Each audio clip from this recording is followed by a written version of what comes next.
এখন গাঁৱত নিপ আৰু হিৰুক আছিল। নিপ আৰু হিৰুক নামৰ দুই ভাই আছিল। দেউতাৰ পুৰণি চেলামৰ গছৰ তলত তেওঁলোকৰ খেলা হয়। এদিন নিপে ক'লে, হিৰক, চেলামৰ গছৰ তলত ভূতে থাকে জানানে?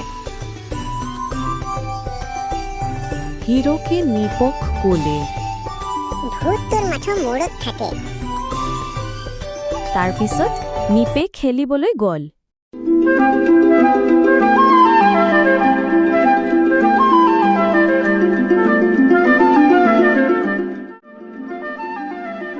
তাৰ পিছদিনাখন ৰাতিপুৱাই হিৰকৰ বিচনাত এটা মাকুৰা পেলালে। হিৰকে চিঞৰি উঠে।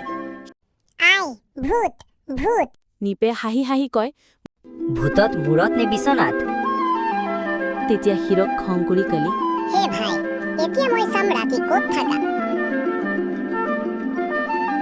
তাৰ পিছত দুয়ো ৰাতি ভয়ত এখনেই বিচনাত শুই থাকিল। ভূত থাকিলেও ভায়ে সংগ দিব না।